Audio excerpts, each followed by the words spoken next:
Hello, I'm Hitesh Hathi. I don't want to take too much time because we have too many wonderful things that are on tap for today. Really, it's a moment to honor Diana Eck. I had the honor of being her teaching fellow so many years back. So everything I know because she taught me. Everything I don't know, she didn't teach me. So there you are. Rather than take up your time, I just want to give you the order of the day. I just want to have our faculty director, Tarun Khanna, who is the faculty director of the Mittal Institute and has built this up so that we can all enjoy this and these events, to say a few words of welcome. I'll come back up and give a few brief introductions. We have three very illustrious people, as I said, in honor of Diana Eck, but we also have Martha Selby, a great scholar of Tamil and Sanskrit, and we have John Stratton Hawley, Jack Hawley, a great scholar of Hinduism. So we'll hear from them in a minute, but Tarun Khanna, please come up.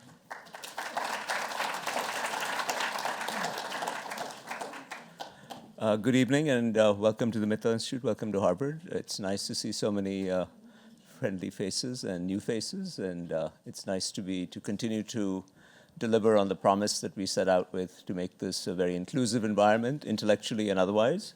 Hitesh instructed me I had to say a couple of words, which I didn't wish to, but here we are.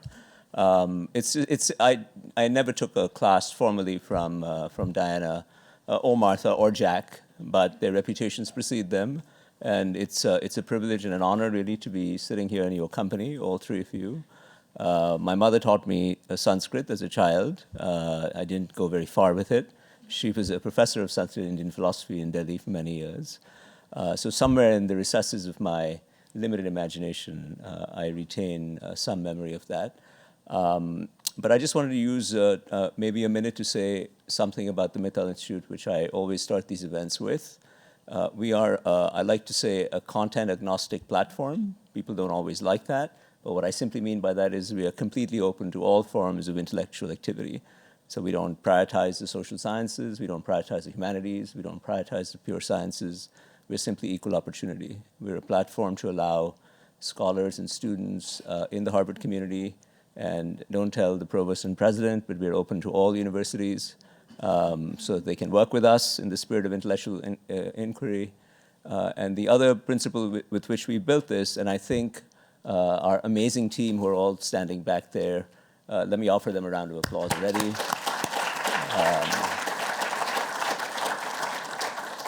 And an equally distinctive feature, as you get to know us, will be the incredible feet on the street that we have locally in all the countries in South Asia, which really distinguishes us. You saw Sachit's amazing exhibit, those of you who walked in out in the lobby. That's a function of the peripatetic nature of our scholars, who are both sitting in our beautiful ivory tower here, studying things, but then also being out in the field and making sure that we have the pulse of the local communities. I won't say anything more. I'll hand back to the Master of Ceremonies, Hitesh. And thank you again for coming and welcome. Yeah.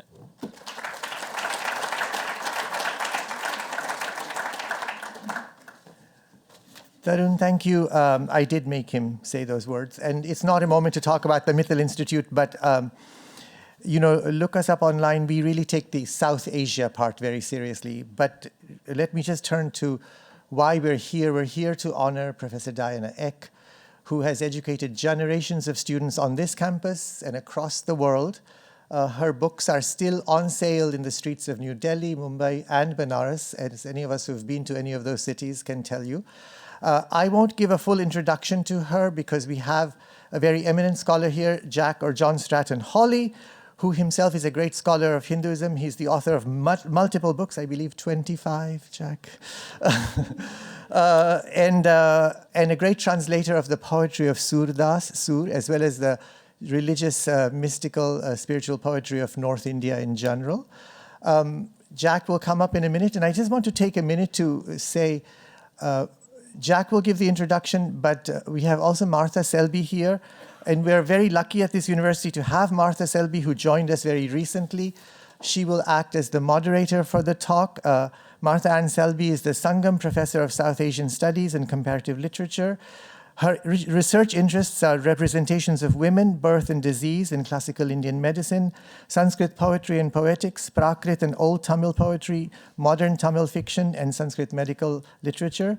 Her books include Cat in the Agraharam and Other Stories, which is her translation of Dilip Kumar's work. She also has a very beautiful translation of early Tamil love poetry, the 500 short poems of the Ai Kurunuru, which I cannot say as well as she can. So Martha will join us in a minute with Diana, but Jack, may I call you to the podium and give a proper introduction?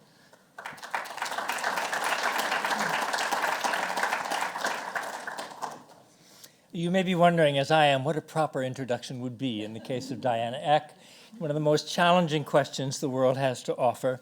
These are my words only. For many people in this room, I suspect for many of you, life started with Diana. It was certainly so. True, I was pushing 30 at the time, and it was Diana more than any other person who opened the door to what was to come. I came into a PhD in psychology and sociology of religion here at Harvard, but magically I happened to take courses taught by Wilfred Smith and John Carman. Oh my gosh, suddenly India was on the scene. But what was that? I mean, what was that at a lived level? Diana knew. She had been there, she had lived there, she talked about a wonderful woman named Shanti, who lived just outside the walls of Benares Hindu University and worked there. Shanti and her whole family. People. Everything was personal. You come too, she seemed to say, and sometimes she twisted an arm or so. She broadcast a vision of how big life could be, and at the same time, how small.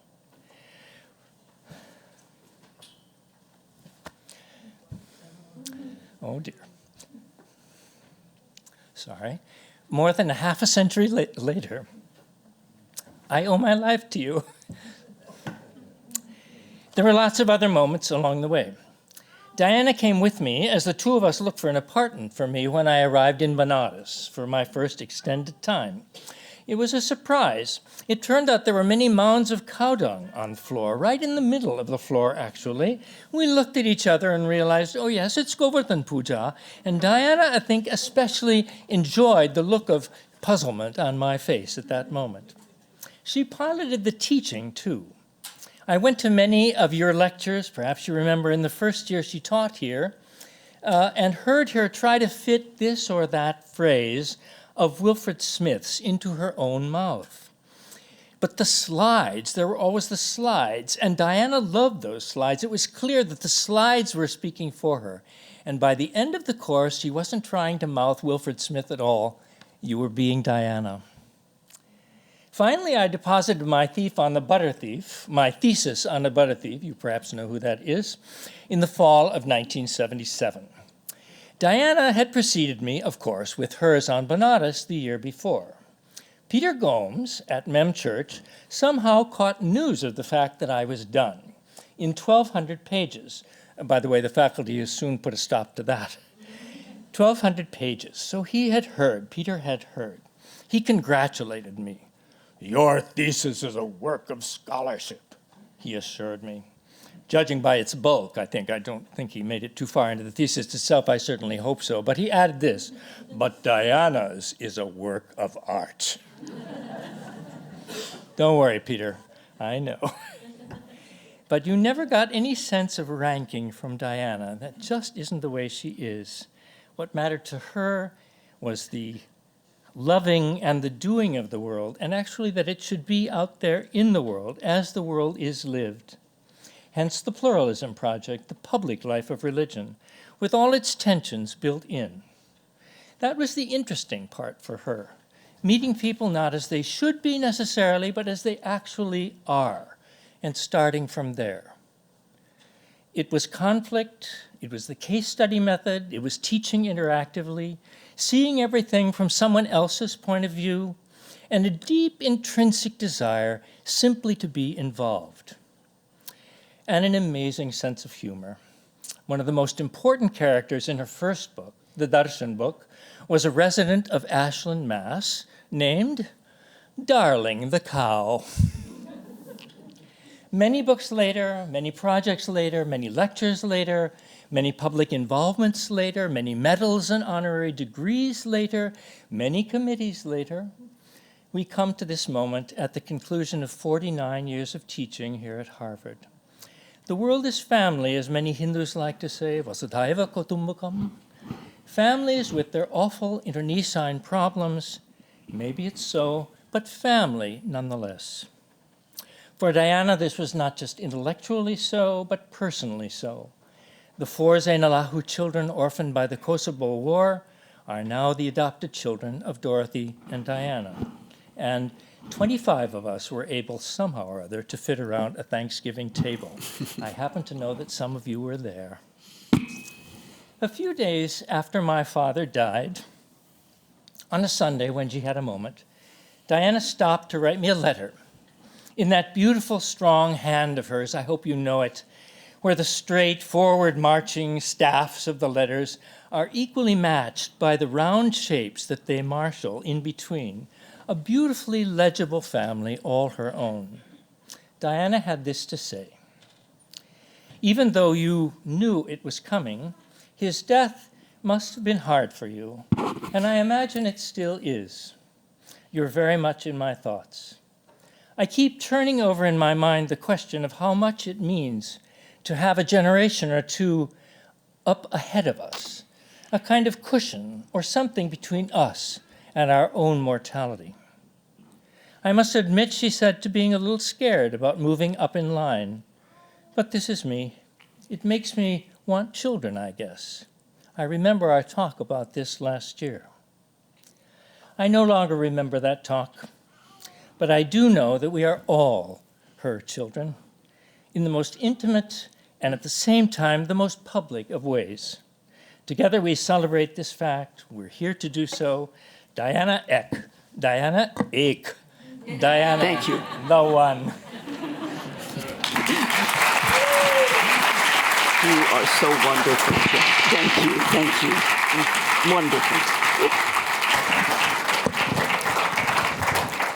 Well, thank you. And this does look like the world is a family here. Vasudhaiva Kutumbakam, right here in this room.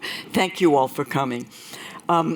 So I'm going to begin with, let me just find the right thing here. There we are. With a little sense of the stretch of our world of the study of India at Harvard. And here is where I begin. Can you see this okay, or should they turn the lights down just a little bit, maybe just so that it's not quite so bright? But this is Daniel Henry Holmes Ingalls. When I came to Harvard, he was the department. There was one person. For 35 years, he was the Sanskrit department, and he retired in 1983. This was his retirement dinner. And his office in Widener Library was the department office. Eventually, there were other people. There was Mas Nagatomi, who became a professor of Buddhist studies, not in our department, but affiliated, and many students of his, some of you here. And then Anna-Marie Schimmel in 1967, professor of Indo-Muslim culture, again, not exactly in our department, but affiliated. And then there were so many others. Our first actual office was when Gary Tubb became an assistant professor. But then there were people, Ali Asani, who was here, student of Anne-Marie Schimmel's, and people in art history, Benjamin Rowland and Pramod Chandra and Jinnah Kim, and history of India, Sugato Bose, and Divinity, John Carmen, J.L. Mehta, Anne Monius, Frank Clooney, Swayam Bagaria, people in anthropology and architecture. Indeed, our chair in Tamil studies, Martha Selby. So from one person to two to three to a wealth of faculty that now are across all the, not just disciplines, but across schools, really, in the Mittal Institute. So it has been an amazing ride. And I'm going to talk about a couple of the kinds of things that I teach or have taught. Now, Ingalls taught one course in social sciences on India. I think he stopped with the Mughals, and many people did. Even A.L. Basham's big history of the wonder that was India stopped with the Mughals, too. Others pretty much began about that time. But I wanted to teach a course that spanned the breadth and complexity of India. I thought that was important. Was it a good idea? Every time I finished that course, I thought it wasn't. But is it possible? Anyway, it probably wasn't a good idea to put this on the main page of my most recent course, painted by the modernist painter M.F. Hussain, who was generally effusive about India's cultural and religious diversity, but whose paintings aroused a lot of ire, so much among actually among both Hindus and Muslims, that he eventually had to leave India and move to Qatar, where he died. But Hussain was a wonderful artist. And in any case, of course, you had to begin the study with the Indus Valley civilization, urban culture with drainage system and bathrooms and figures and a pictographic script and all of that. Richard Meadow, here in archaeology, was part of those excavations. And that subject, actually, over the time I taught, became increasingly fraught. And then we had David Reich, who's here now, doing DNA testing on Indus and the Aryans. And so who were these people who built these cities? And who were the Aryans who supposedly swept in? All of those questions became amazing questions. Students could spend their whole semester, their whole academic career studying them. And speaking of the Aryans, they didn't leave very much. Well, they left some remains, but they did leave the inestimable gift of language, the Vedas, orally preserved for such a long time. We read some of those Vedic hymns, ancient hymns to the gods, to praise hymns, creation hymns, speculative hymns, prayers. And though you see these guys here sitting with books, actually the Vedas weren't written down, but passed orally for such a long time. And then the spiritual teachings of the Upanishads, they had to know some of that, didn't they? What is soul? What is the breath of life? How can we know ourselves? How are we related to whatever it is beyond? So we'd read some of these Upanishadic dialogues between Uddalaka, the teacher, and his son, Svetaketu, who had presumably gone off to study with teachers and learned everything they had to say. But Uddalaka asked him, well, you've studied for a long time now. You're very smart. You went to Harvard. Did you ever learn what is it that is at the basis of being? Well, I don't know that I did, Father. They must not have taught me that. And so Uddalaka goes on to explain to him, and these are famous things that we've heard. He says, well, bring me a fig here. Here's a fig. Break it open. What do you see there? A lot of little tiny seeds, Father. Break open one of those. What do you see there? Well, nothing really. Well, it's from that nothing really that this big fig tree grows. And that is reality. That is Atma. That art thou, Svetaketu. And the same with the water. He says, take the salt and put it in water and bring it back in the morning and take a sip from this end, that end. What does it taste like? Salty.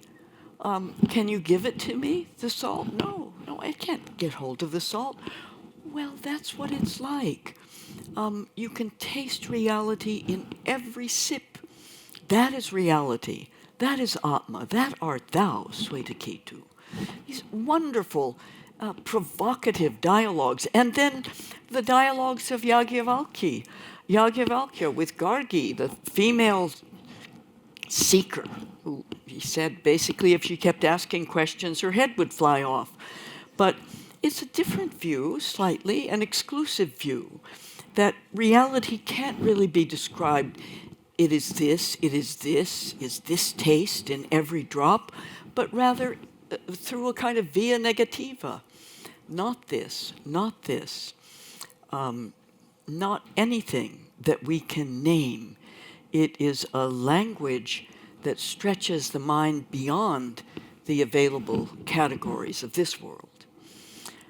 And then, of course, about the same time, we have the Buddha, also a teacher, a seeker, Siddhartha Gautama, who headed out into the forest to seek the answers to birth and suffering and old age and death, who meditated, who tried asceticism, who finally sat under a tree for as long as he could to see into the nature of reality. And that seeing experience became enlightenment, as if a light had gone on and he could see truly for the first time, or as if the fires that had burned of passion and engagement with everything had gone out. And it was that going out that was called nirvana. And Buddhists today, even though Buddhism spread and was very significant in India until the 11th century, but it still is an important part of Indian culture, especially with the Tibetans who have come and settled, who go to Bodh Gaya, to that very tree or some descendant thereof, and who come to hear the Dalai Lama teach there, which he does quite often. And the texts that were preserved in many, many languages, the Pali Canon, the Chinese Canon, the Tibetan Canon, containing teachings, well, not all of which can really be found in the texts themselves, but rather in an invitation to come and see for yourself if this is true, if this analysis of reality is impermanent, if it is true that our suffering comes from trying to hold on to something that is moving, like trying to stake out a piece of the river as our own. And that analysis of reality is presented not as a doctrine, but as an invitation, as a description, really, of the world that we live in. He doesn't ask us to believe it, but simply invite us to come and see it for ourselves. Don't take it on my account. Don't take it because the teacher said so, but only when you've seen for yourself. Take this to yourself. And then again, about the same time, Mahavira, another seeker who launched, in a sense, the Jain tradition, became the pioneer, the Tirthankara of that tradition. We associate it so much primarily with ascetic traditions and with extreme commitment to nonviolence and reverence for all of life. The teachings of Mahavira are also available to read, as well as his life. And like the Buddha, he gathered monks and nuns in communities that lived apart, but also in very close interaction with communities of laity. And that continues to today. Jainism is so very alive in India. They built wonderful monuments, architectural monuments, and sculptural monuments all over India. But they also made some very intensely practical structures, like this bird hospital right across from the Jama Masjid in Delhi. Many of you have seen this. A hospital where the pigeons, so many of them injured, are put in their various wards, and by the time they get up to the ward on the roof, they're able to fly away. And of course, they also made sort of hospices, you might call it, for cattle and other injured animals.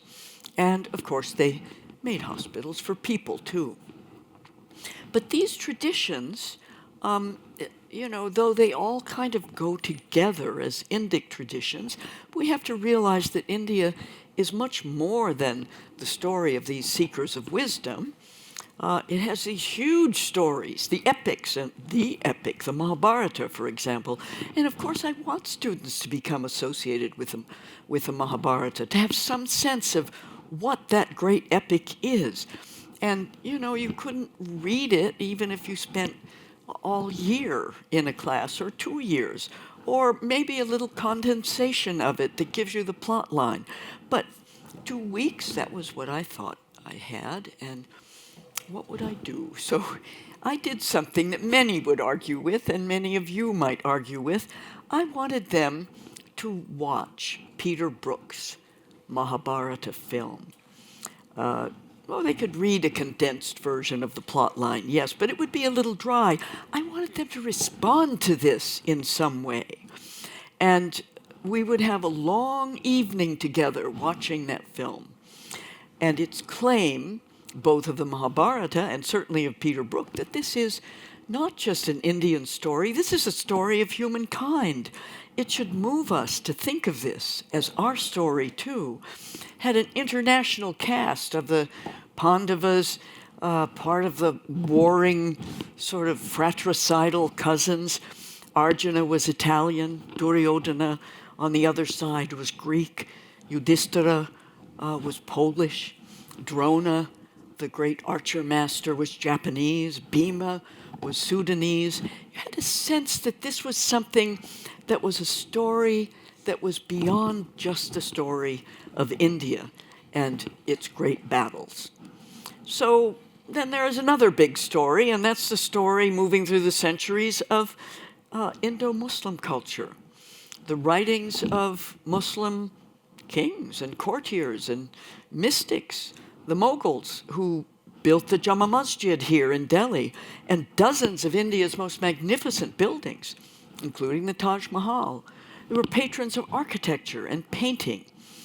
And they also had devotional poets, the Sufis, and their tombs have become sites of pilgrimage, like Muinuddin Chishti here in Ajmer, or Nizamuddin Auliya in Delhi.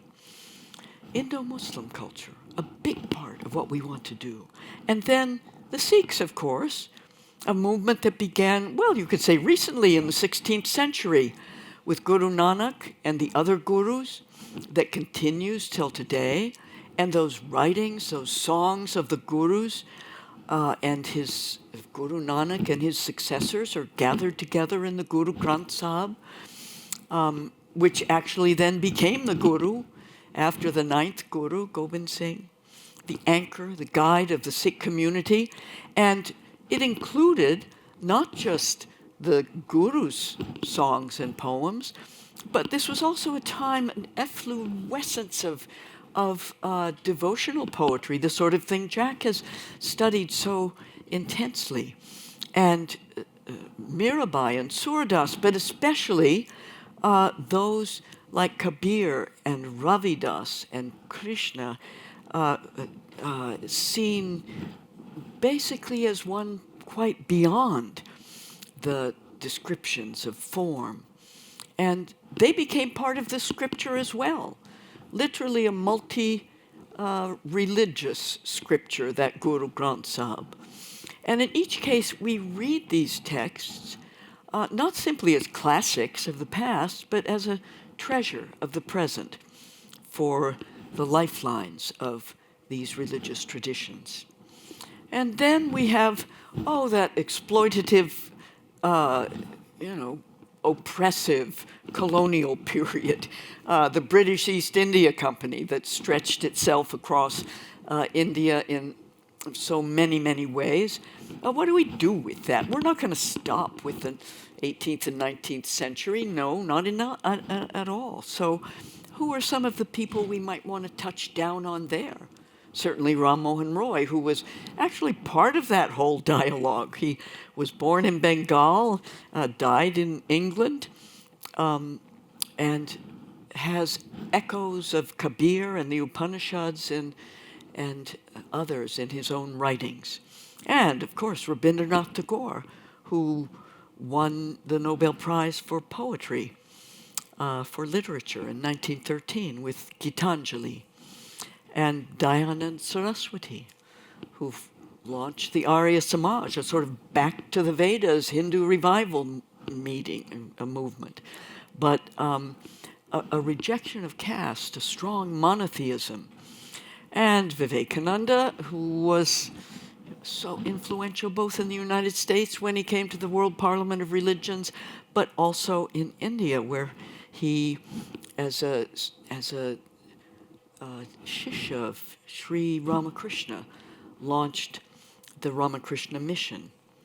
And Radhakrishnan, could we say just a word about him? A scholar who became the first president of India and the Spalding Professor of Eastern Religion and Ethics at Oxford.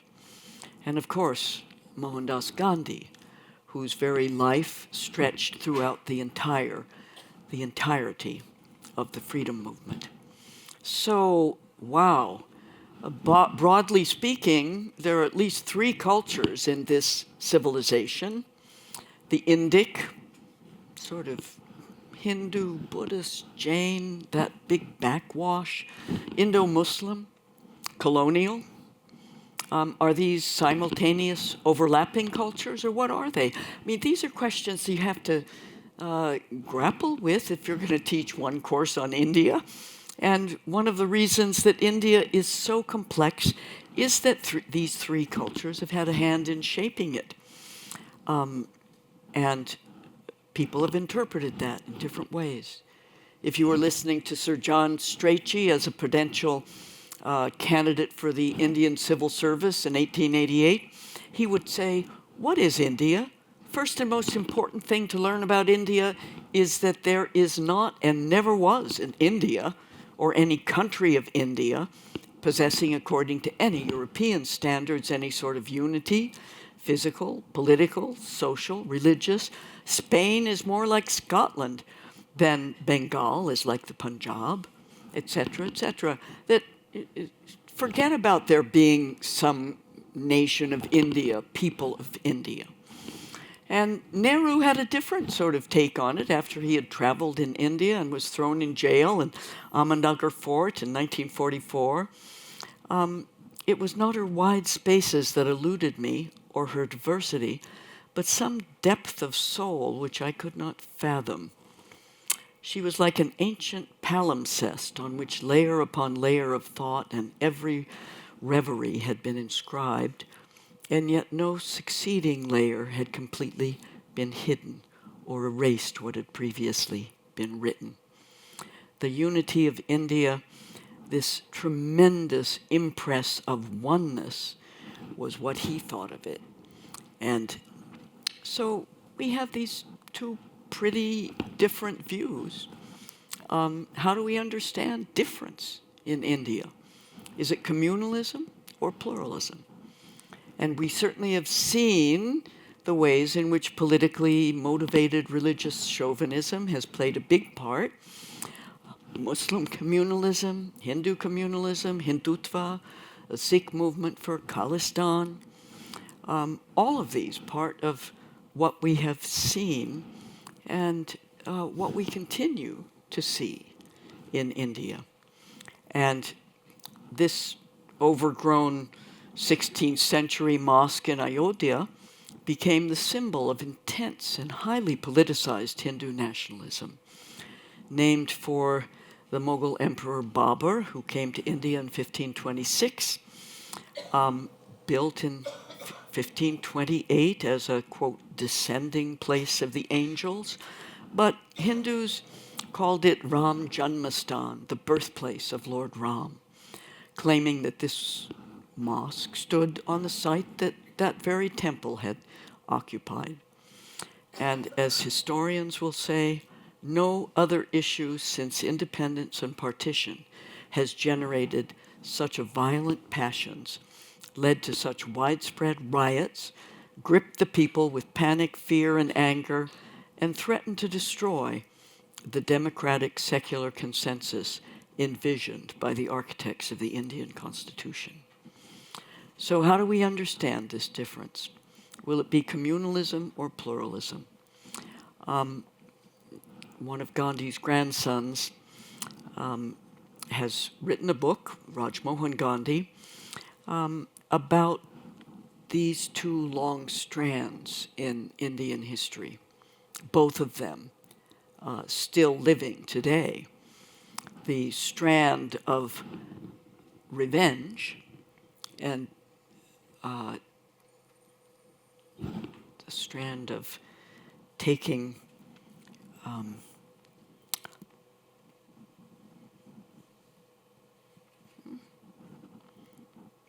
settling scores. Yeah. I mean, that really is, frankly, one of the big themes of the Mahabharata. The pairing of warriors, the settling of scores, the taking of oaths, etc. Or this strand of reconciliation from the Dhammapada to Gandhi. How is that going to work out? Is it revenge or reconciliation? How do we think about these strands of Indian history? So that's exhausting. Is that really worth that sort of long slog through it to end up feeling this way about the whole course of India's multi-layered culture? And so it's no wonder that I took refuge and decided to teach another kind of course, which is this one.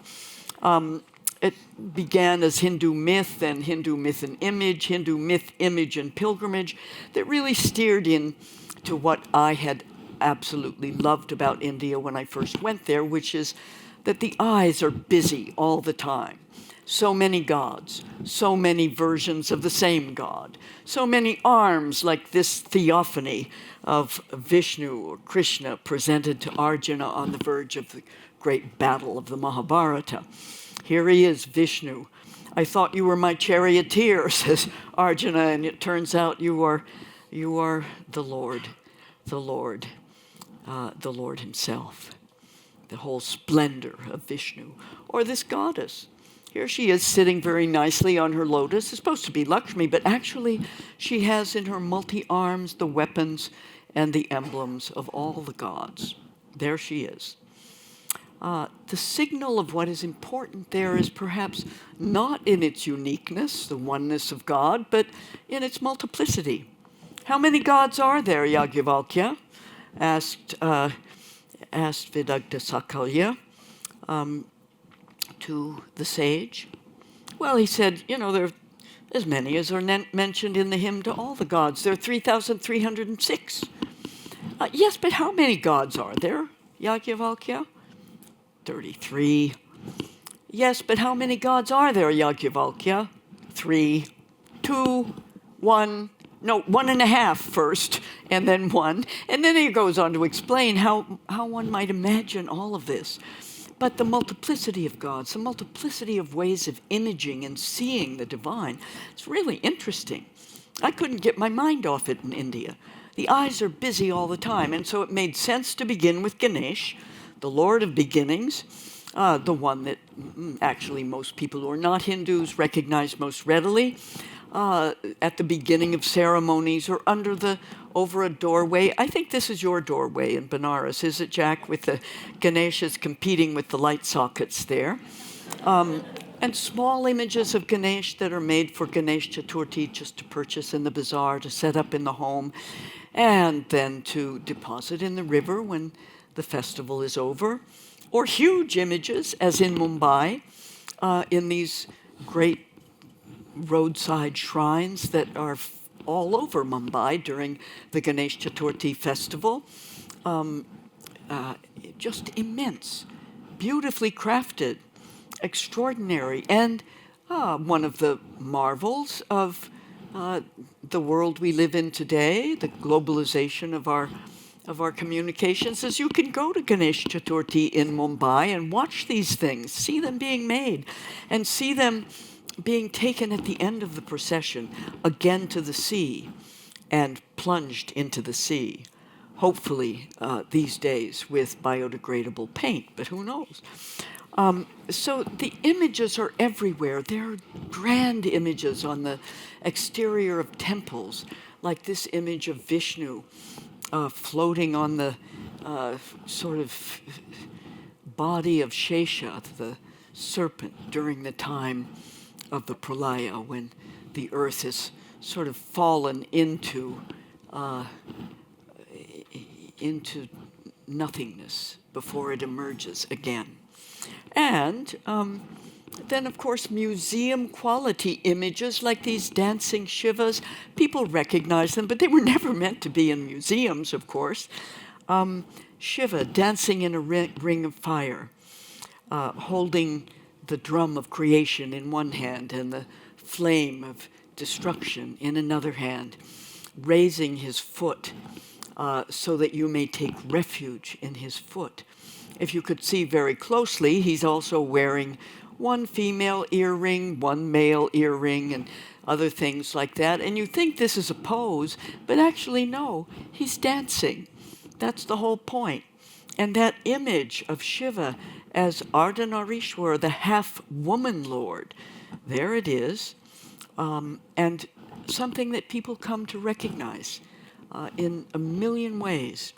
And this image on the exterior of the great temple at Tanjavur, the shaft of light of Shiva, as the gods Vishnu and Brahma are arguing with each other which one of them is the best.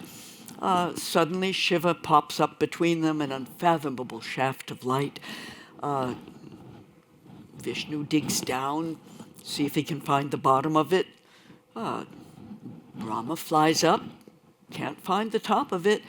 It literally is world-spanning, an unfathomable light.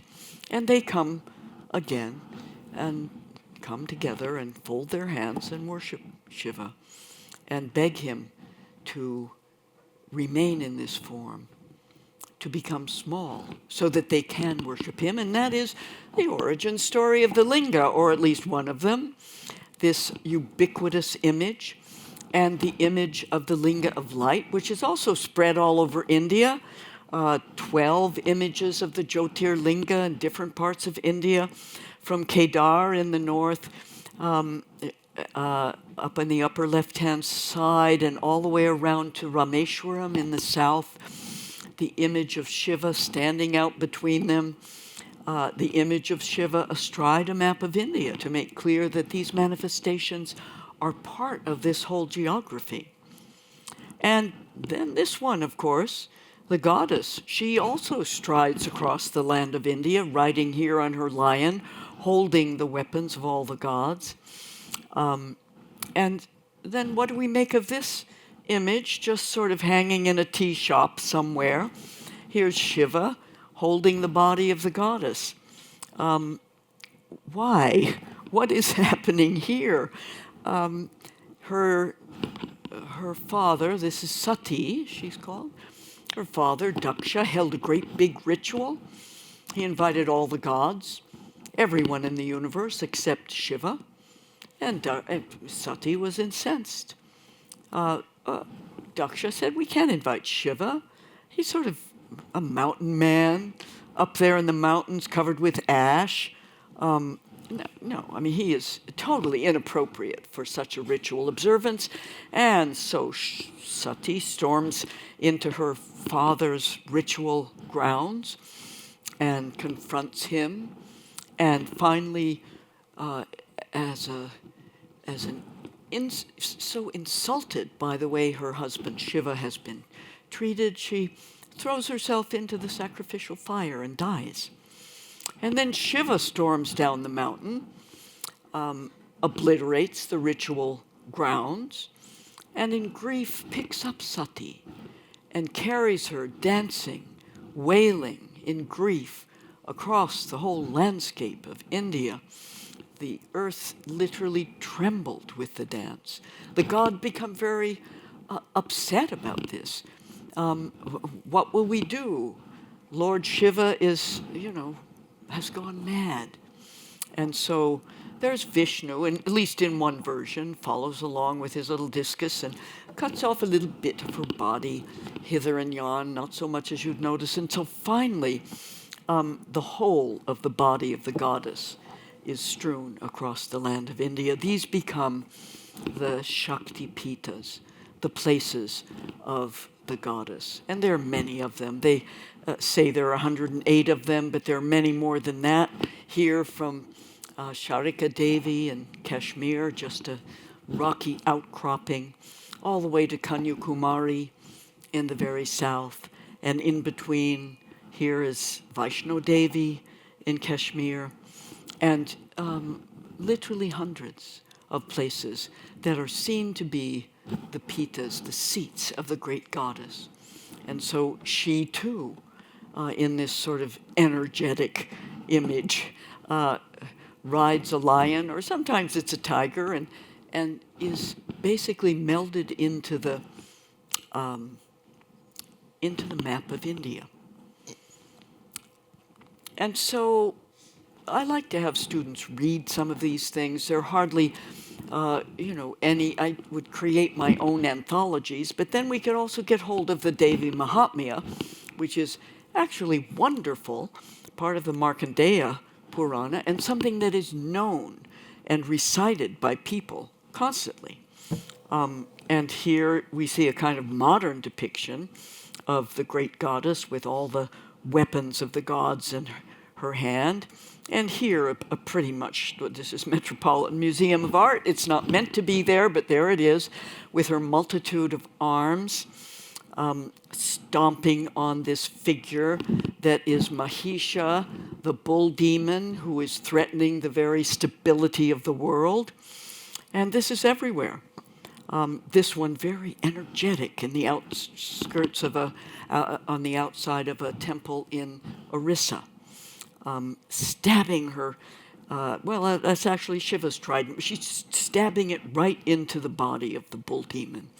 And in South India, these very common images of Devi victorious standing astride the severed head of the bull demon. What does it mean to think about the goddess this way?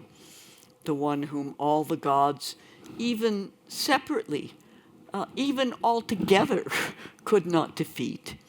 And she gathers all her weapons up and manages to subdue. And of course here we have Indira Gandhi, sort of a little bit the same, in Varanasi on a wall painting, the lions, the image of this great goddess, superimposed with the image then of India's prime minister. Well, that's a little section, but students actually love Krishna, as Jack does and many of us. So we have an opportunity then to read Barbara Stoler Miller's wonderful translation of the Gita Govinda, the love song of the Dark Lord. And with it, now the audio versions of that, so you can hear all the songs, all the rhythms of the Sanskrit sort of beats as they emerge, the meters in these poems.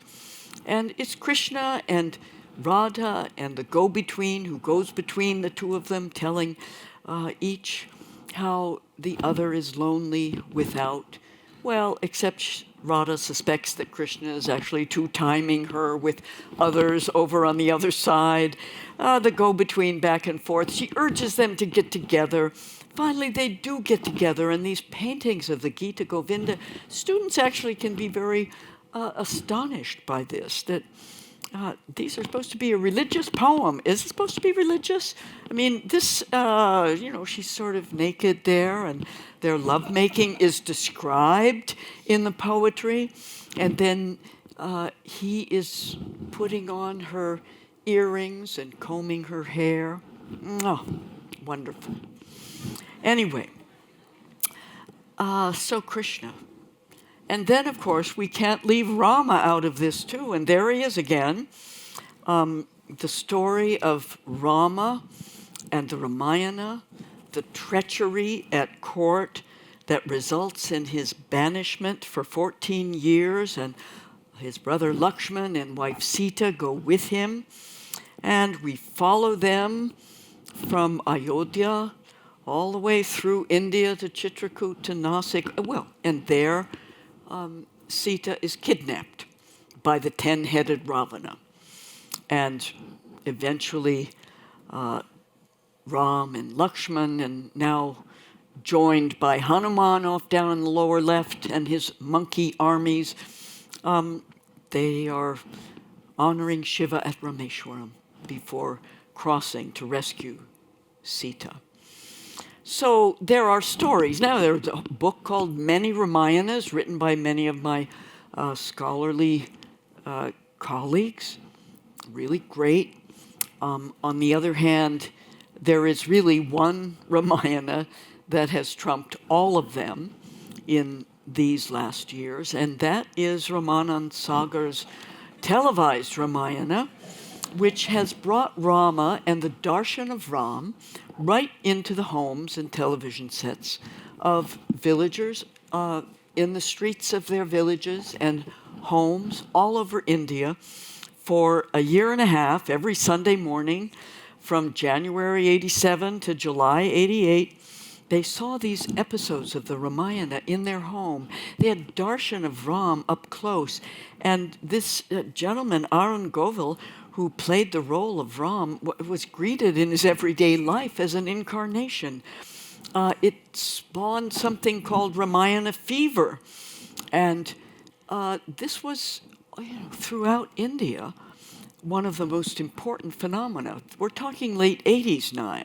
And by the time that early 90s have arrived, and we have this image of Ram having returned to Ayodhya, astride a temple that they are vowing to build for him there, his bow drawn, muscular, and this becomes actually part of the manifesto of the Bharatiya Janata Party. The importance of returning to Ayodhya and of establishing that temple. And here, there's a long pilgrimage from Somnath in Gujarat all the way across India to Ayodhya. L.K. Advani, who was the Bharatiya Janata Party leader at that point, pulling his bow, a kind of Rama himself. And so here we are again at this horrible scene in 1992, the desecration of that mosque, pulling it down brick by brick to eventually build and consecrate that temple. It was actually consecrated just a few weeks ago. It's not finished yet, but in any case. Now, let me just say, if I'm taking too long, I think I'm okay, right? Okay, so during these years, I did go to Ayodhya a few times, but my main concern was with Benares and with pilgrimage.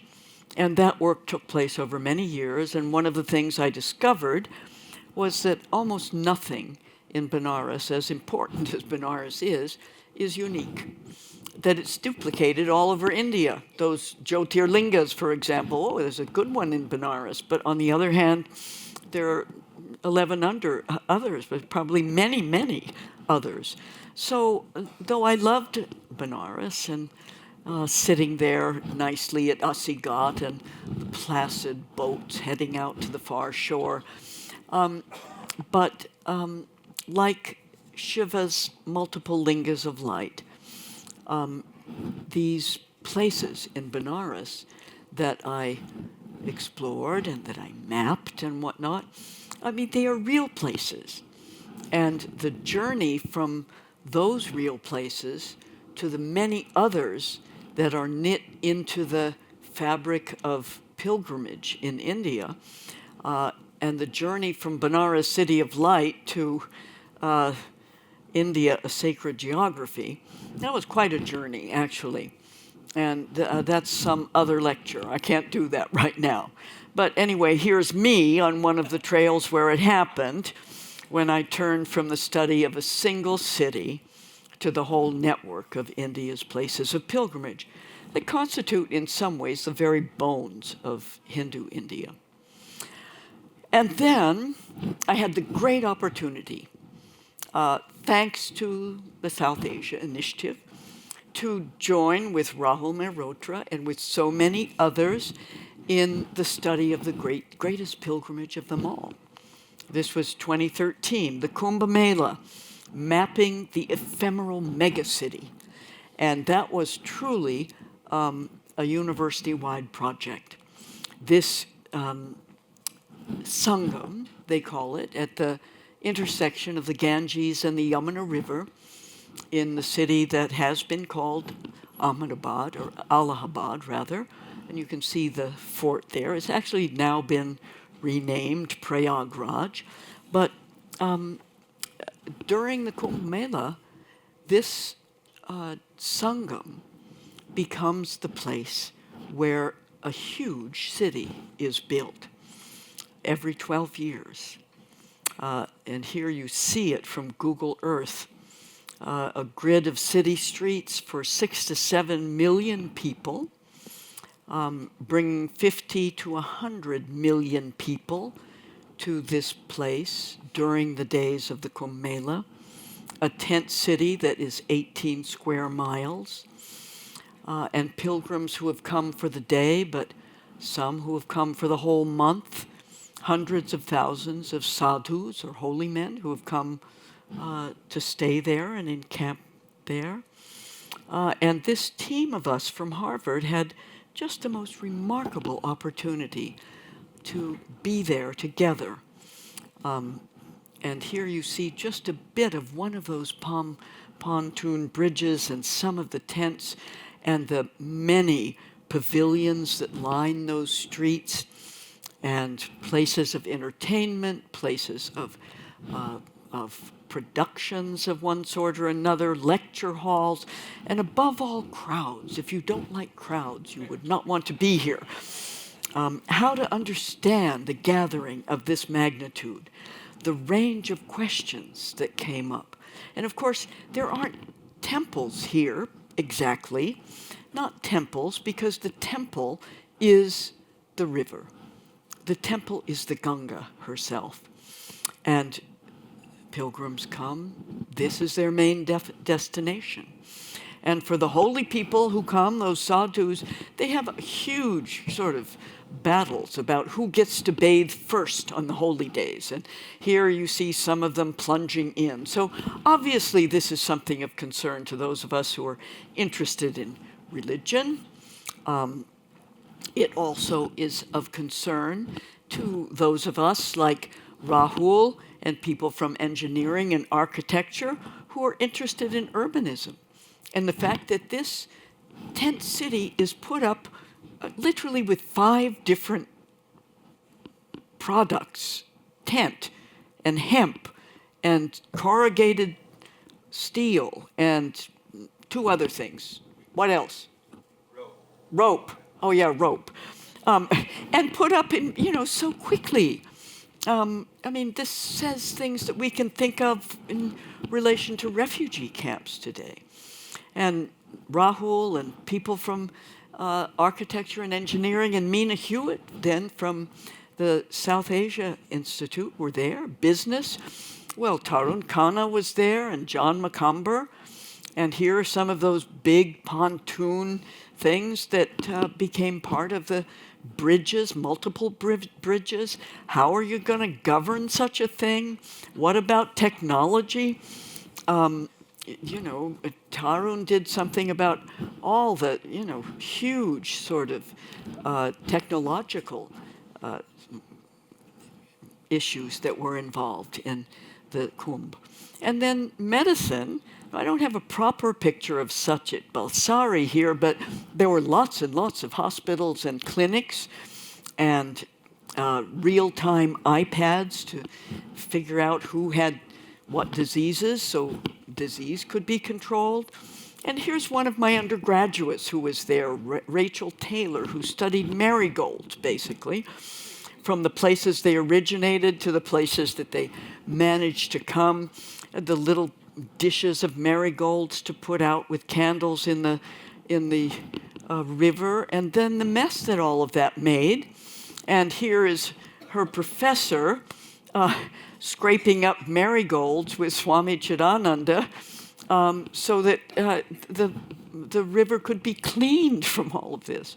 And Kalpesh studied the workings of Swami Abdeshanand Giri. We all gathered round Swami Rampuri, who talked a lot about the very nature of the Kumbh Mela, a sacrifice place that now had become a place where not just those who could really afford great rituals could come, but ordinary people could come and gain great spiritual benefit from being here at the Kumbh. And Brenna, who wrote about performance. I mean, the thing that I loved about this was that it was an opportunity for teaching that was unparalleled. I mean, we got to actually be there where it happened. And, you know, it was a little cold, yes, but on the whole, it was wonderful. Now, in these last couple of minutes, I'm going to switch just a little bit to what else has changed big time in the years that I've been teaching about India. And that is that India has come to America, and in major ways. This is Lyndon Johnson signing the Immigration and Nationality Act of 1965, which basically opened the doors to immigration from Asia.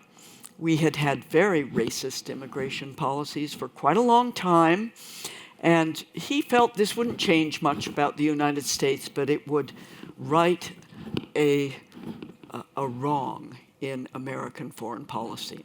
Well, he was right about righting a wrong. He was wrong about it not changing very much, because it did change a lot.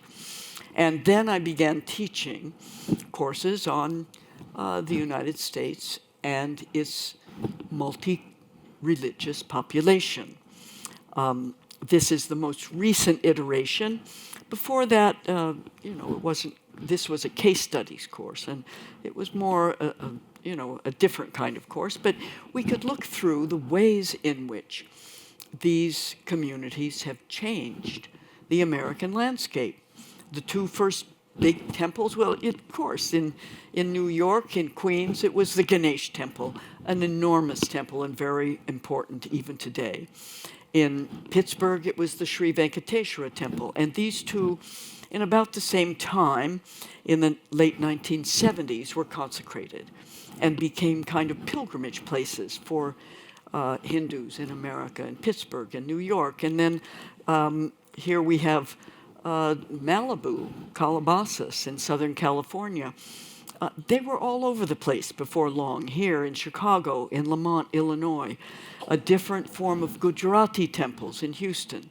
Here, the plans for our own temple out in Framingham, in Ashland, designed by Indian ritual architects and built by a Wellesley engineering firm.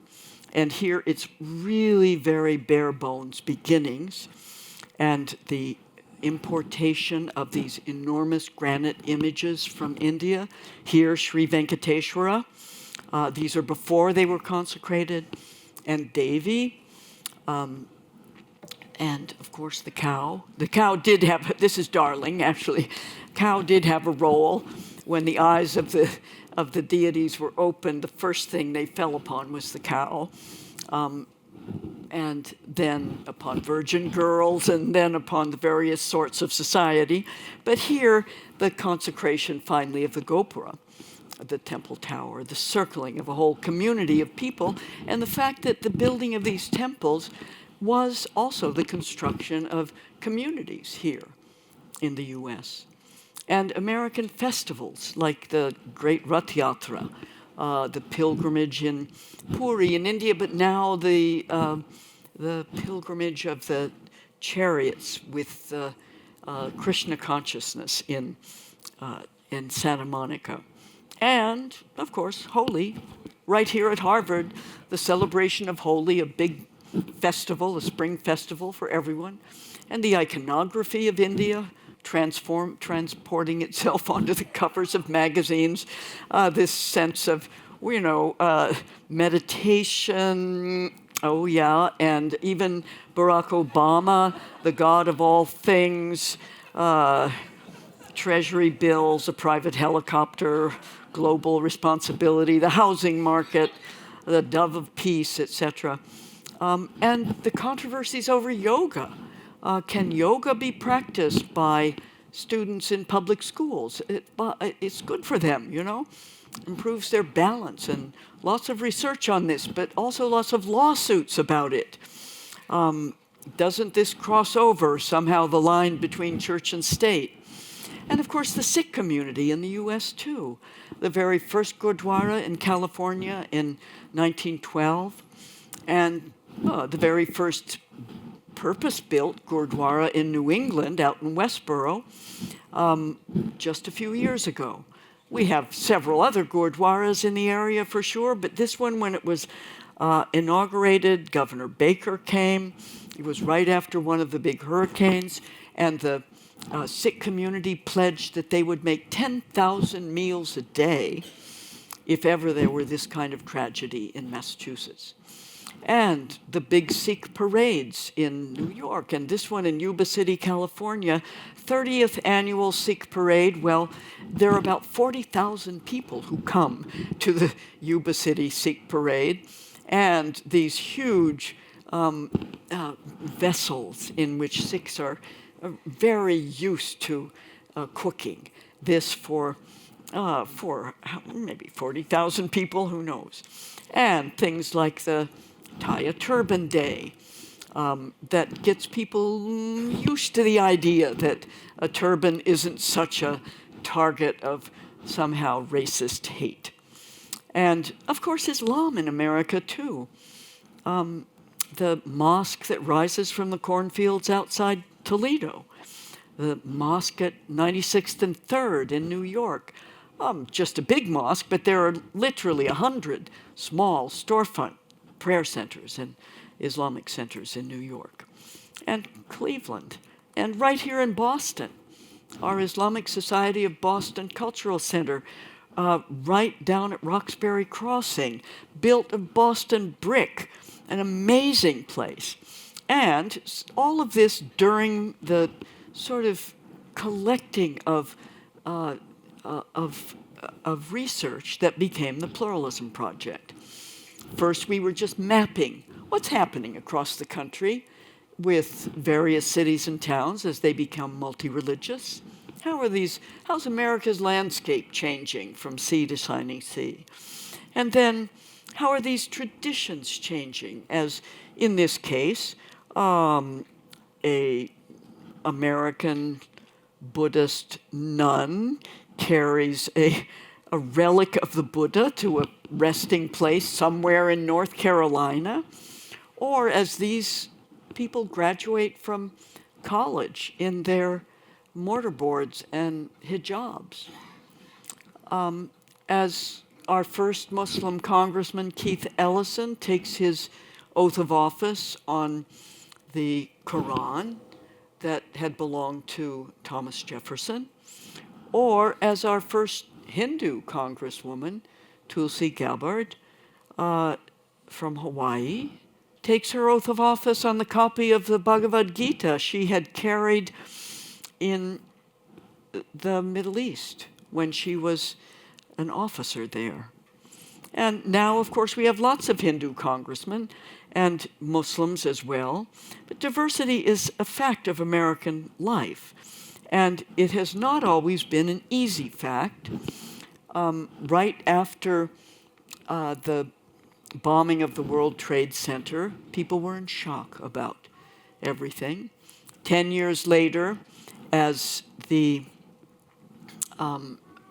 Muslim group wanted to build a Muslim community center a few blocks away, it was rejected. No mosque at Ground Zero. We will never forget. Even though it wasn't going to be a mosque, it was going to be a community center, still, the ire of people was really aroused.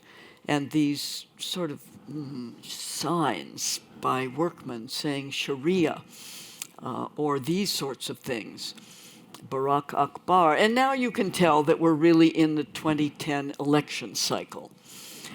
because this was the rise of the Tea Party and this kind of polarization that was very common then. That summer, it was everywhere. Here in Tennessee, where this guy with the flag is saying, this is not what the founders had in mind. Our country was founded through the founding fathers, through the true God, the Father, and Jesus Christ, etc. And actually, the guy with the cardboard sign is saying in the back, these is my commandments, that you love one another.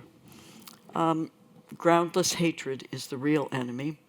And the big rally in Copley Square, right after the Muslim ban was announced. No hate, no fear. Muslims are welcome here. We stand with our Muslim neighbors. I love my Muslim students. Or across the country in Temecula, California, this is not your country. So, we do have a long way to go, and we have a lot of good signs. This was years ago when we first started the Pluralism Project, a future home of St. Paul's United Methodist Church and the Islamic Society of the East Bay. And they actually did build there. Beautiful Islamic society, a rather homely United Methodist Church, as most of them are. But even so, they renamed their frontage road Peace Terrace. And here, the interfaith groundbreaking of one of the big Islamic centers outside Boston in Sharon, Massachusetts. So our question then is sort of the same question we're wrestling with when we come to the end of things in India, and that is, what is pluralism anyway? And I would say this, that pluralism isn't just diversity. Some people use it as synonymous, but it's some kind of energetic engagement with diversity. It's not just tolerance, because tolerance is really too thin a foundation for a society as diverse as India's, or as diverse as ours. But somehow the active seeking of understanding. That pluralism isn't relativism. We'll all just sort of speak a kind of spiritual Esperanto, but really the encounter of our commitments. You don't have to give up your commitments, but you need to bring them into dialogue with those who differ from you. And actually, we could distribute this over in Harvard Yard or in Columbia or all the other places that are struggling with this very issue today. So that's the last slide. The question of pluralism, and it's our question, it's India's question as well. And I thank you for your long listening. Good.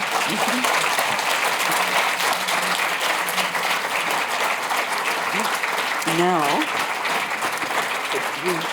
okay, am I okay? All right. Martha, it's us. Oof. If you'll allow, maybe we'll go just a little bit longer than 7. We will have a very nice feast out there for you, but a little conversation and maybe some questions from the audience would be wonderful. Sure. First of all, thank you, Diana, for taking us. And thank you, Martha. You've had to face these questions. What do you teach? Oh, yes, exactly. And I mean, it was really wonderful to listen to. It was a kind of history of your own pedagogy and pedagogical style and all of those different things. And as I was listening to you, I guess what I would like to hear you talk about are the challenges that we face in the classroom, and the history, and how those challenges have changed over time. For instance, my very first teaching job was at Southern Methodist University, where I was tasked with teaching Introduction to Hinduism to a room full of Baptists. And that was quite the challenge. But as I proceeded in my own career, there was a huge demographic shift. And when I went from the private space of a Methodist university to a big public institution at the University of Texas, my classroom became much more diverse. Yeah. I started having Indian students, students from everywhere were coming into my classroom.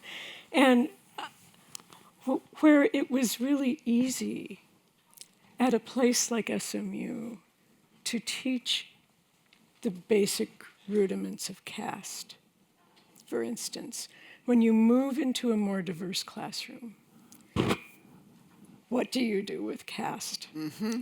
And how do you create an atmosphere in the classroom which makes talking about such a fraught subject a civil kind of conversation? You know, how do you create the kind of kind, I like to call it the kind center in the classroom where students can talk openly about those differences? Oh, there are two big questions in that too, I think. I mean, one is, teaching to people who are just not prepared to listen to anything you have to say because, this is, a completely different worldview and not one I share or ever would like to share. But the other is the question of having students from that tradition itself. Now, I remember when Mukesh Prasad was in my class, I can't remember exactly what it was, but it was some image that I had said something about. And he said, when I was at my Hindu summer camp this summer, the guru said this was something else. And I thought, well, that's good. So we could have that conversation. But I mean, to have Indian heritage students in your class is certainly a challenge. And, it is because many of them, all the names on the syllabus from Ganesh to, Vishnu and what, these are just household names. For others, like, is that going to be on the test? I mean, these are, they're really, it's really different. And yet, I think even Indian heritage students have loved not being put in the position of having to be the sort of model Hindus for the class because they don't, many of them have never studied these. They've never actually sat down with the Bhagavad Gita and their peers to talk about it. Now, as for caste, that's a tough one. I mean, I make sort of a little bit light of it that there is, a whole strain of teaching about India that is caste and cows and curry. Mm-hmm. And, we need to move away from that kind of stereotype. Right. Yes. And that's difficult. Mm-hmm. Mm-hmm. Mm-hmm. That is. Mm-hmm. Okay. Here's another question for you. You mentioned teaching the Mahabharata, relying on Peter Brook. I did. No, and that's fine. I have done the same. It's just easier to get it all over with in 5 hours.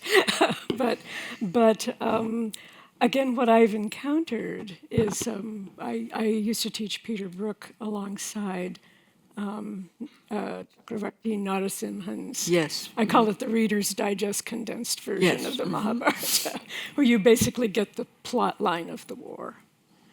And students being very upset when they encounter that kind of retelling of the Mahabharata. Well, where is this story? Where is that story? Yes. Mm-hmm. Where is X? Where is Y? And by the way, the Pandavas never ate meat. Yes. I mean, you get all of these kinds of statements from students. Mm-hmm. And I would hold little sessions in my office that I would call in my own mind, this is not your granny's Mahabharata session. Yes. And I just wondering how you manage these things in your own office, in your own classroom. Yeah. I mean, that's a good question. I'm not sure how I manage those. I mean, I usually ask questions back at them.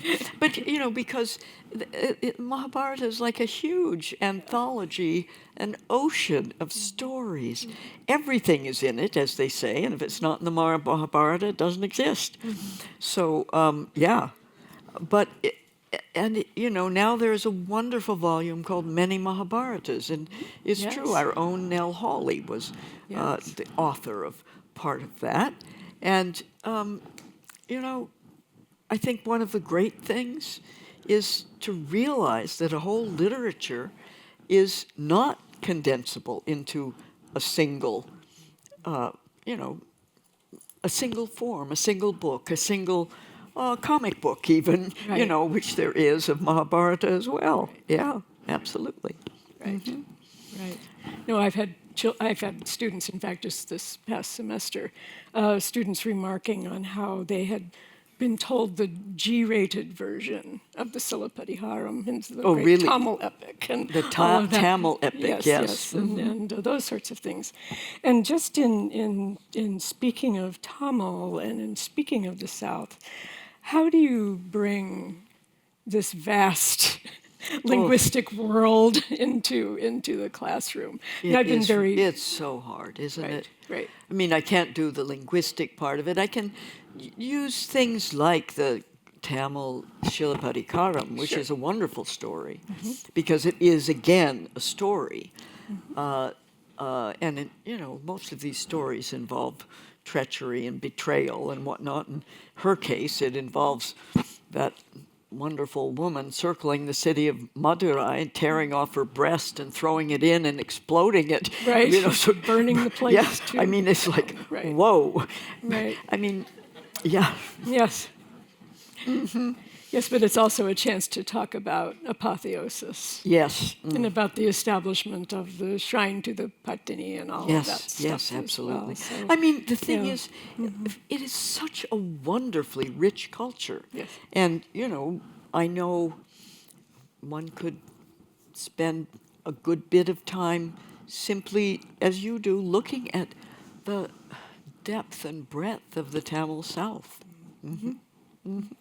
Yeah. Yes. I'm glad to know you also use Peter Brook a bit, Oh, though, yes. because, you know, those images just stick in my mind, you know, of Drona with a big pot of blood just sort of flowing Yes. over his body, and Well, and the birth of the Kauravas. oh yeah, And Gandhari gives birth to the iron ball. Yeah. All of those things, yes. Oh. Really quite amazing. Yes, the other issue that I find myself grappling with in the classroom, particularly right now, is politics. oh yeah, Of course, India is voting right now. yeah. We're going to be voting very soon. I just registered to vote, in fact. And when it comes to politics, how do we bring it in? How do we engage in civil discourse under what I see as our common threats of autocracy Yeah. in various places? And again, how do we talk about Ayodhya and the establishment of the temple? There are all of these things happening in India right now that I find very distressing, and I think a lot of my students do too. And you know, but for yeah, that's the various question. How do we but- speak about the things that Right. we find very distressing? Because, you know, I don't think I can be too even-handed about it. I mean, but I think we can be matter-of-fact about it, that there are, you know, I mean, yeah, Prime Minister Modi fasted for 11 days before he decided to become the priest to Right. participate in the consecration of the Ram temple. About the same time, he consecrated a great, big, huge temple outside Benares in some suburb that is 7 stories high and the largest meditation and yoga center in the world. And then the saffron and the lotus have just become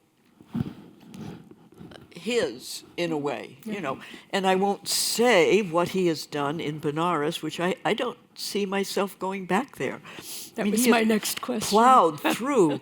Yeah. I have the pictures of the, you know, of the machinery going through age-old neighborhoods in Benares, knocking them down so that he can create a lovely corridor so that, you know, maybe his VIP friends won't have to wind their way through the little bitty lanes to get to the major temple. And there was a lot of destruction. I mean, of civilian life, of family life, and of temples, little temples. You know, as they say in Benares, Kashi ke Kankar Shiva Shankar, every little stone of Kashi is Shiva, and all of these little temples, I mean, they're not dispensable just because they're little. And Vishwanath Temple is not important just because it's bigger. Right. You know, I mean, and by the way, it's been knocked down many times during its lifetime. So, yeah, I mean, I disagree, I think, with so much that is going on in the name of a Hindu culture. Right. And the other stuff that's not going on, the Ganges is as dirty as ever. And, you know, there are all these little nullas that run in that are sort of the Sangam of the sewage and the Ganga. You know, I hate it. Right. So, I mean, I haven't been teaching about this in India recently, and I get lots of requests to talk to people in the press and whatnot, and occasionally I do, but no, this is really concerning. Yeah. Very much so. Yeah. Very much so. In your talk just now, you mentioned the great reformers. Oh, yeah. Right. Great reformers. The Reformation, yeah.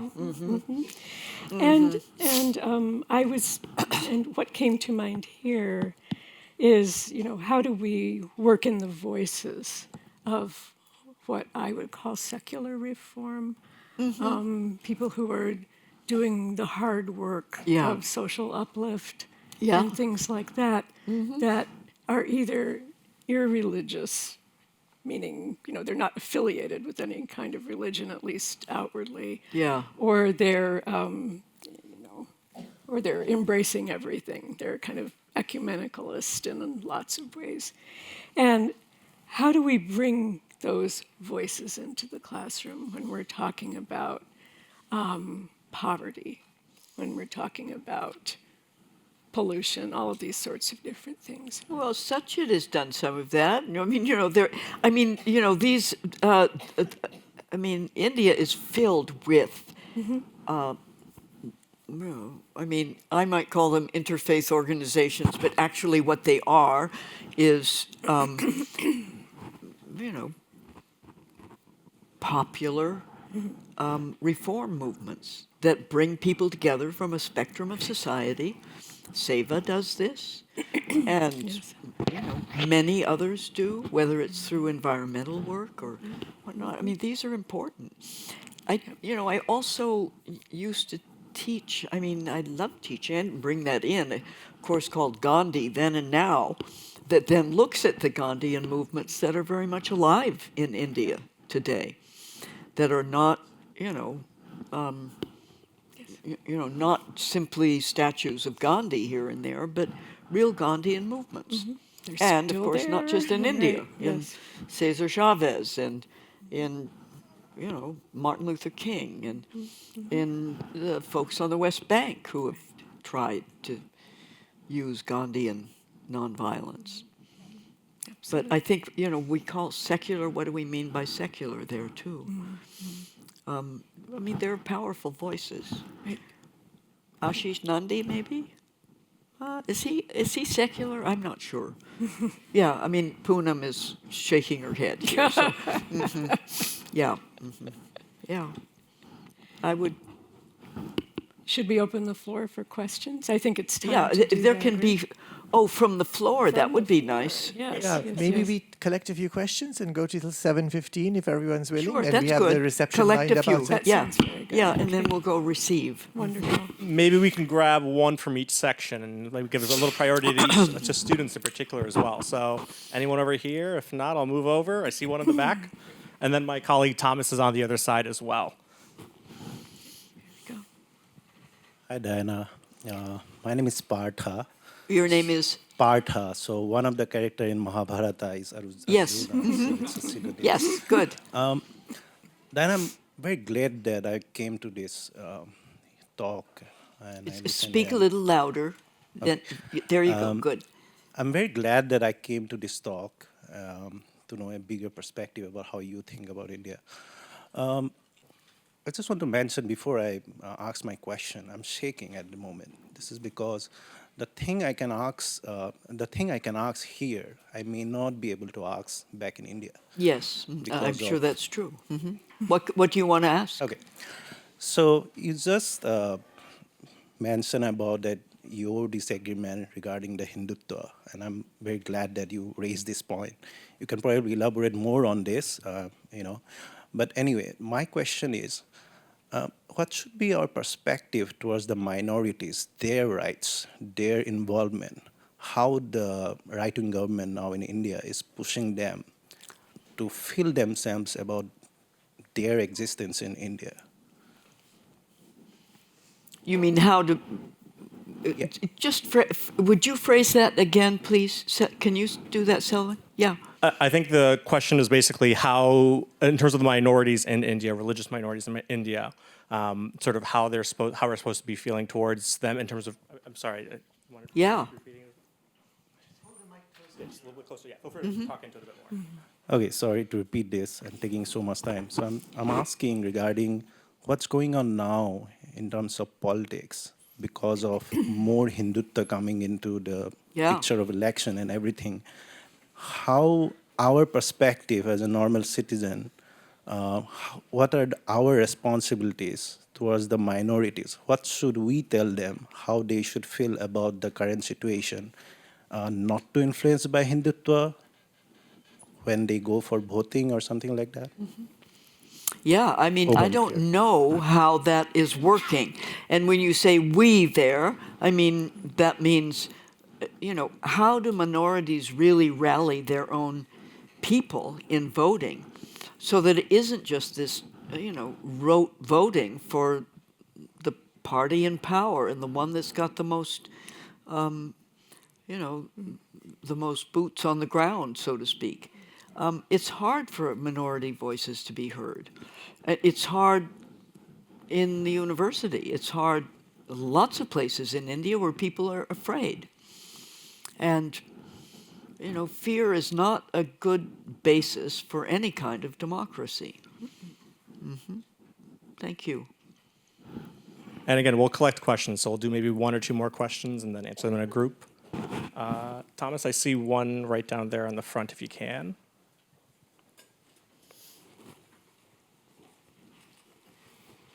Hi, Diana. When you said India is, when she asked about the caste situation, and you said that India is far beyond caste and cows and Curry.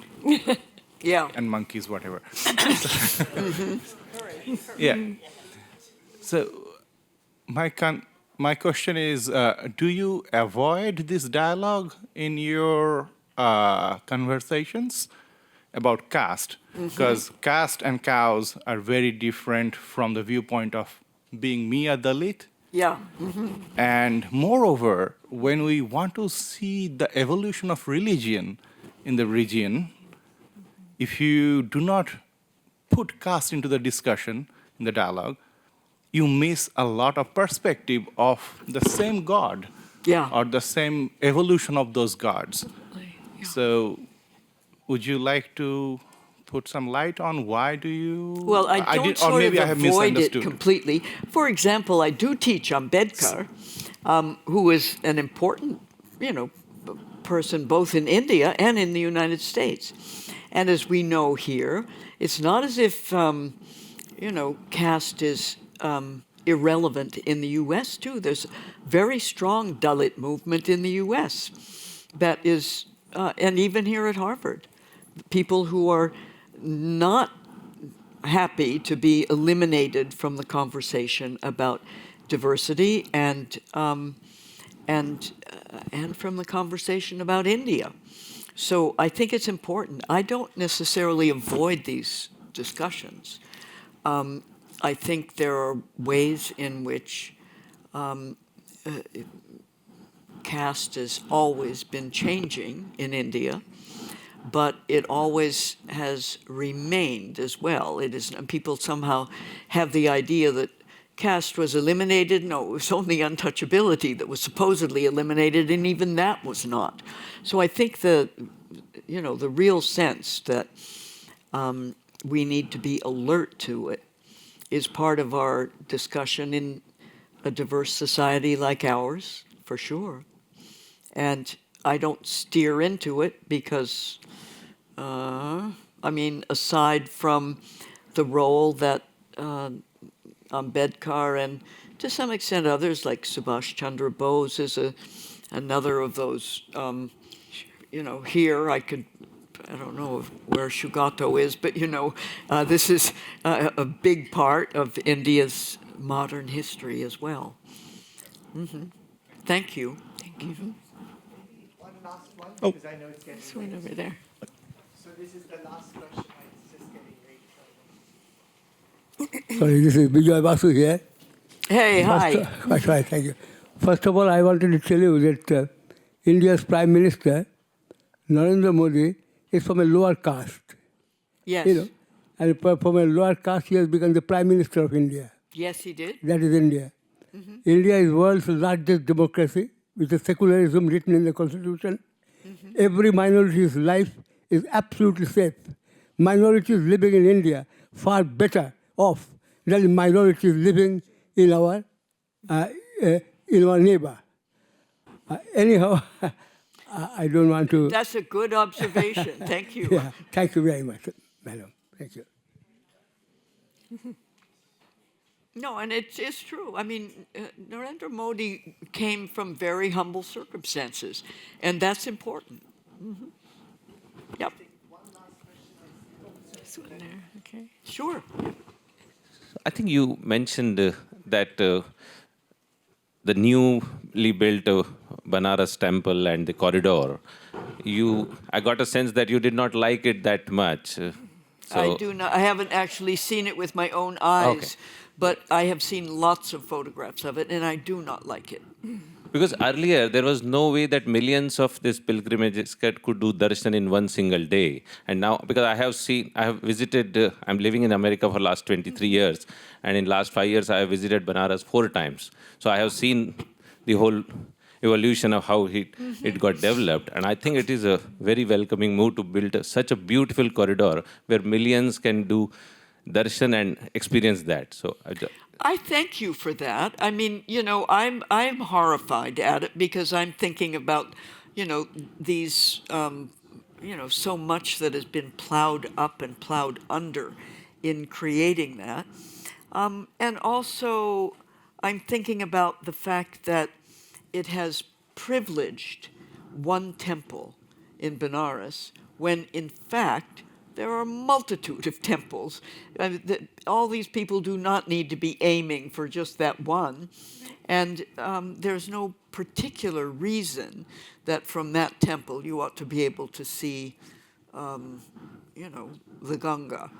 Or that somehow, because I have a lot of friends who are in the merchant area of Benares, that the area around the Vishwanath Mandir, the Gyanvapi, and the former, temple that is now a mosque, that if that is threatened, that is actually going to be enormously disruptive of, of Kashi's commercial viability. So, but I'm glad you've seen it and love it. This gives me some hope. Good. Okay. Thank you.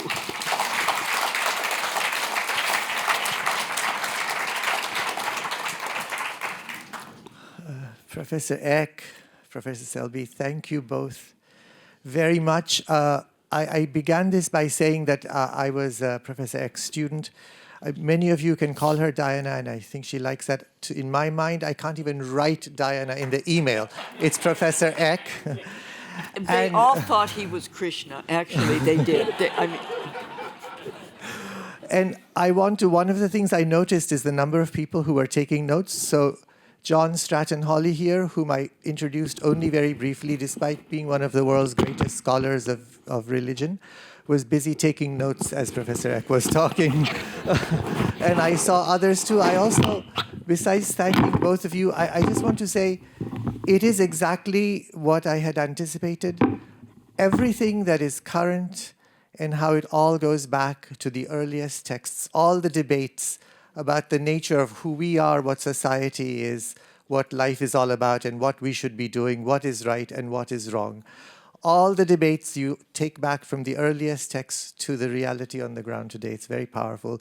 Martha, wonderful questions. Thank you. I just happened to be noticing as I was looking around, there's some very, very distinguished people. I'm sure I'll miss some, but I just wrote a few names down. Frank Clooney's here. Rahul, whom Professor Eck referred to. Brian Hatcher is here. Mary McGee is here. Neelima Shukla Bhatt is here. Ali Asani is here. Please, for those of you whom I've forgotten, forgive me, but it's really a wonderful group. I welcome you all. Thank you all for being with us. We just want to present a few gifts to the three speakers for today and then invite you to join us for the reception outside, which is all set up. I have the honor of representing the community, so let me start with Professor Eck.